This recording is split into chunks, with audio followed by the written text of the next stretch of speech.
तौबा तौबा तौबा। क्यों निकाला मुझे, क्यों निकाला? जुल्फ़िकार अली भुट्टो ने जैसे ही सदर पाकिस्तान का ओहदा संभाला, उन्होंने याया खान को उनके मकान में नज़रबंद कर दिया और जनरल गुल हसन से फ़ौज की क़यादत संभालने के लिए कहा।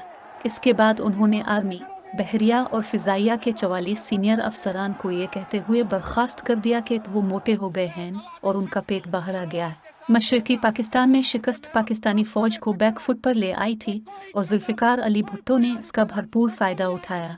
कुछ ही दिनों के बाद जनरल गुल हसन भी उनके दिल से आतर गए और उन्हें एक ऐसे चीफ की ज़रूरत पड़ गई जो आंखें मूंद कर उनके हर हुक्म को बजा लाए। जनरल गुल हसन के बाद भुट्टो ने अपने काबिल एतमाद जनरल टका खान को पाकिस्तानी फ़ौज का सरबराह मुकर्रर किया।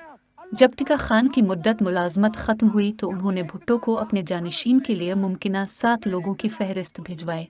इसमें उन्होंने दानिस्ता तौर पर जनरल ज़ियाउल हक का नाम नहीं रखा क्योंकि उन्हें हाल ही में लेफ्टिनेंट जनरल के तौर पर तरक्की दी गई थी, लेकिन भुट्टो ने इन्हीं के नाम पर मुहर ज़ब्त की। शायद इसकी वजह यह थी कि ज़िया ने भुट्टो की चापलूसी में कोई कसर नहीं छोड़ी थी। कई बार जनरल ज़िया ने अपने मुल्क और फ़ौज की खिदमत के बदले भुट्टो को तलवार पेश की। एक बार उन्होंने भुट्टो को न सिर्फ आर्मर्ड कोर का तनख्वाह न लेने वाला चीफ कमांडर करार दिया बल्कि उनके लिए फ़ौज की मखसूस वर्दी भी सिलवाई। ज़िया ने कभी यह तासुर नहीं दिया कि वो कोई फ़ौजी बगावत कर सकते हैं। भुट्टो ने उन्हें कभी संजीदगी से नहीं लिया। वो अक्सर उनके दांतों का मजाक उड़ाते थे। उनके बारे में एक कहानी मशहूर थी कि एक बार ज़िया सिगरेट पी रहे थे। इसी वक्त भुट्टो कमरे में दाखिल हुए। इस खौफ से कि भुट्टो को अपने सामने सिगरेट पीते देखकर बुरा ना लगे, उन्होंने फ़ौरन जलती सिगरेट अपनी जेब में डाल ली। थोड़ी देर बाद कमरे में कपड़े जलने की बू फैल गई। जुल्फ़िकार अली भुट्टो ने सोचा कि जो शख्स उनसे इस कदर डरता हो वो उनके खिलाफ कैसे बगावत कर सकता है। इसी दौरान भुट्टो हुकूमत के खिलाफ मुल्क भर में मुजाहरे शुरू हो गए। भुट्टो की बेहतरीन काविशों के बावजूद अमन व अमान बहाल होता नजर नहीं आ रहा था। लाहौर में 3 ब्रिगेडियर्स ने लोगों पर फायरिंग से इनकार कर दिया। एक जगह फौजियों ने गोली चलाने के हुक्म की तामील की, लेकिन उन्होंने हुजूम के सर से ऊपर फायरिंग की। भुट्टो की सबसे बड़ी गलती अपने मुखालफिन से मुज़ाकरात में आर्मी कोर कमांडरों को शामिल करना थी। भुट्टो के नुक्ताए नज़र से वो फ़ौज को साथ लेकर चलने की कोशिश कर रहे थे, लेकिन फ़ौजी अफसरान ने उन्हें दूसरी नज़र से देखा। उनके ख्याल में भुट्टो के इस इक़दाम से ज़ाहिर हुआ कि वो कमज़ोर हैं और हुकूमत चलाने की पोजीशन में नहीं हैं। तमाम तर मुखालफत के बावजूद भुट्टो ने को आम इंतखाबात करवाए। आने वाले इंतखाबी नताइज पर आम पाकिस्तानियों ने यकीन नहीं किया। भुट्टो की पीपल्स पार्टी को कौमी असम्बली की 200 में से 155 नशिस्तें मिले, जबकि हिज़्ब इख्तिलाफ पीपल्स नेशनल अलायंस को इस कदर तशहीर के बावजूद सिर्फ 36 नशिस्तें मिले।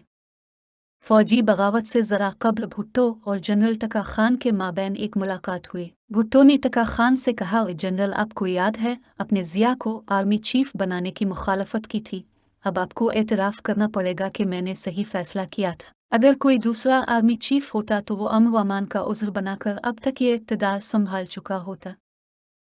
7 घंटे बाद ज़िया ने पाकिस्तान में मार्शल लॉ लगा दी। गिरफ्तारी के बाद भुट्टो पर अपने सियासी हरीफ मोहम्मद अहमद खान कसूरी के कत्ल का इल्ज़ाम आयद किया गया। सरकारी गवाह महमूद मसूद ने गवाही दी कि जुल्फ़िकार अली भुट्टो ने उन्हें कसूरी के कत्ल का हुक्म दिया था। मौलवी मुश्ताक हुसैन 5 जजों की बेंच के सरबराह थे। भुट्टो के साथ पुरानी दुश्मनी थी। मुश्ताक ने भुट्टो को सजाए मौत सुनाई। भुट्टो ने इसके खिलाफ सुप्रीम कोर्ट में अपील की। फरवरी 1979 में सुप्रीम कोर्ट ने भी हाई कोर्ट के फैसले पर 4-3 के फ़र्क से मुहर लगा दी। इससे पहले कभी भी कत्ल की साजिश के मुकदमे में मौत की सज़ा नहीं सुनाई गई थी और न ही अदालत उज़्मा के जजेस मुजरिम की सज़ा और जुर्म के बारे में मुत्तफ़िक़ थे।